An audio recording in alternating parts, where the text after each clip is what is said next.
How's it going, guys and girls? This is Ketchup here once again, and we're going to be bringing you a couple of very special videos to us. We're going to take you guys back in time, back to Mortal Kombat 9, where it all began for Mustard and myself. For those that don't know, we were competitive players for that game, and that was really what started the journey for the both of us. I only used Sektor, and Mustard only used Cyrax, basically as lifelong fans of those characters, before we even knew that we were going to play games competitively. So what these videos are going to do, as a celebration of Sektor and Cyrax being playable in the form of Triborg for the Kombat Pack 2, we're going to run you through how the characters played in MK9 and how we shaped our playstyles on the moveset that those characters had. And because of that, the moves that we hope that Triborg has in the form of Sektor and Cyrax, some key specials, even some key normals. We're going to run you through how we played those characters and hopefully how these characters will play in Mortal Kombat X.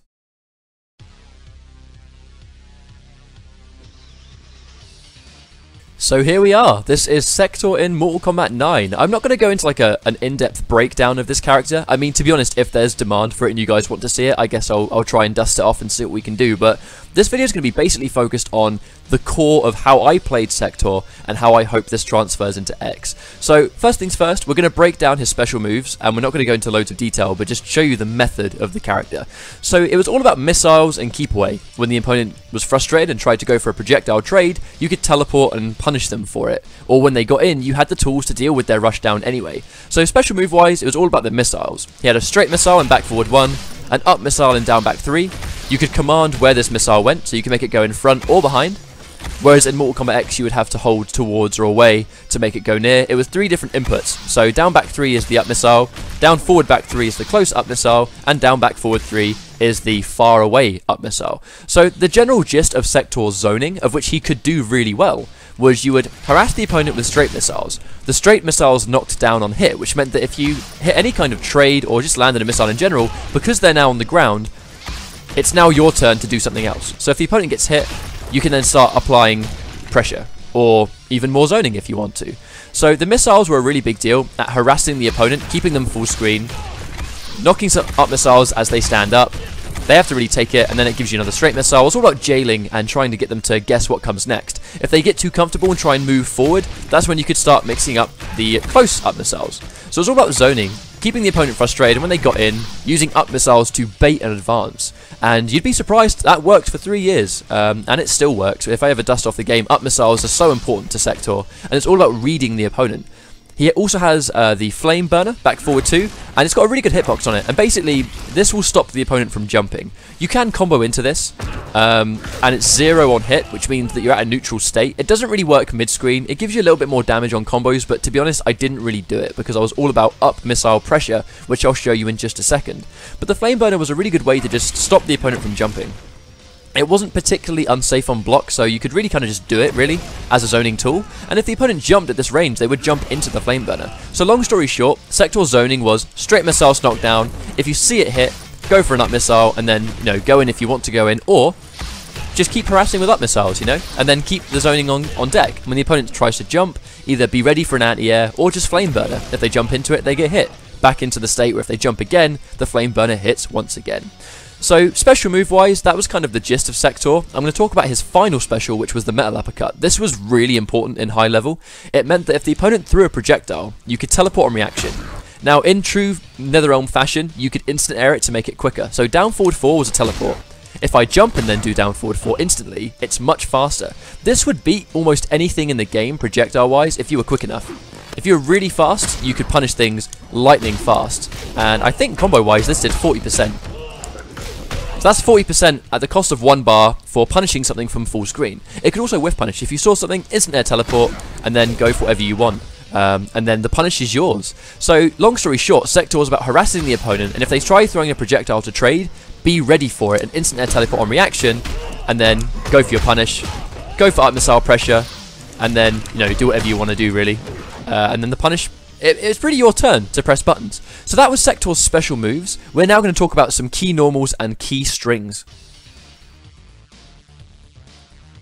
So let's talk about Sektor's combo strings and normals. This was actually where Sektor really I guess he shined quite heavily because he was seen to have some of the best buttons in the game, and it was because of his back 1, his forward 2, his back 3. They all have really good range on them. But first of all, let's talk about the back 1 very quickly.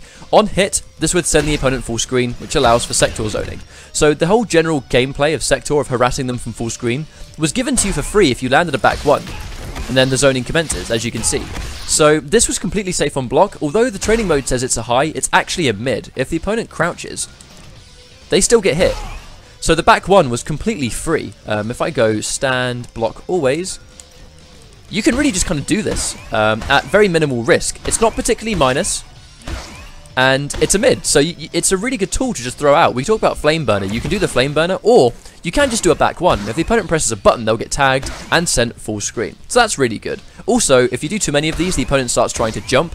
Sektor standing 1 was a really good anti-air. So do the back 1s, get them to jump, anti-air, happy days. His other good normal was the forward 2. This was really, really quick. This actually was a high, I believe. You can neutral crouch it. If I go block, off, movement, duck. Oh no, it is actually a mid. Ha! How about that? I haven't played this game in quite a while, but that's the thing. They're all mids, so it's really difficult for some characters to get around this. Which also means that in this situation, Sektor is very dangerous. He has a lot of speed, and when he lands these normals, he's now in a good situation to go for something else. So, up close, Sektor was actually really dangerous. He had no armor, but he didn't need it in the sense that his buttons and his strings really made up for that. So the forward 2, really good range, really quick. Back 1, really good range, really quick. Sends the opponent full screen. So they were the 2 sort of golden normals that Sektor had. Now let's talk about his combo strings. His back 3, this started off a low, and it has really good range. This would trip guard the opponent if they tried to jump in. It's pretty much his best option to trip guard because he does move himself out of danger. As you can see, he actually leans back. So that's really good for avoiding a jump in and trip guarding at the same time. And it's a low, so they might get caught out anyway trying to press a button. This would lead into a full combo. Just for easy damage, let's do this. This led to, just off a simple low, 37% damage. And his combo strings, let's set the opponent to standing up. Movement mode, stand. And now this is where Sektor really started to shine. He hit like an absolute truck if you went for max damage. So for 1-2 back 1, you could do something like this, for example. Oops. This led to, I believe, 47% damage. 45% damage. So, 45% damage, that wasn't a very difficult combo at the cost of a bar. You could do something that was a bit trickier. Let's see if I can do it. This did 45% also, the same damage. But basically, as you can see, the damage is insane for a single bar, and the combos aren't particularly difficult. The reason this is a big deal for Sektor is because this combo that goes for 45% starts off Sektor standing 1, which was 6 frames. The fastest standing jab in the entire game. It basically meant that you wouldn't really, you could use this as a guaranteed punish on a lot of things, but if you're going to interrupt pressure, for example, if you would like try and guard against someone who's going to stagger a string, now if I think they're going to stagger a string and press the same button twice, I go for a 1-2 back 1. It's safe on block, it has pushback as well, so I'm at no risk, and if I get it, full combo punish for 45%. And up missile pressure, which leads into whatever. So as you can see, like this, the damage that Sektor dishes out is insane. You can win rounds in the blink of an eye if you get a couple of good punishes into good pressure.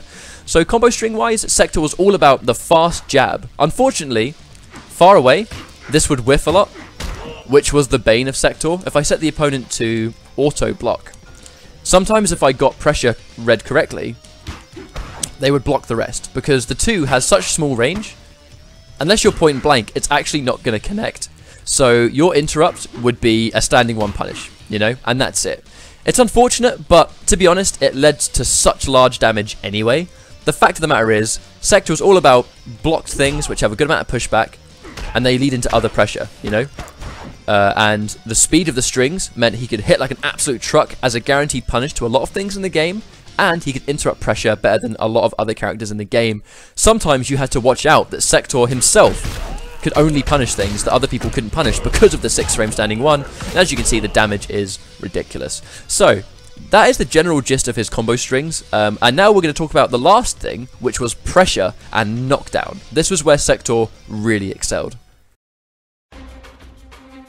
Now this was where I spent a lot of time with Sektor trying to really refine this guy's pressure game, and it came down to the up missile and my personal favourite attack in NetherRealm, the homing missile, which is fantastic.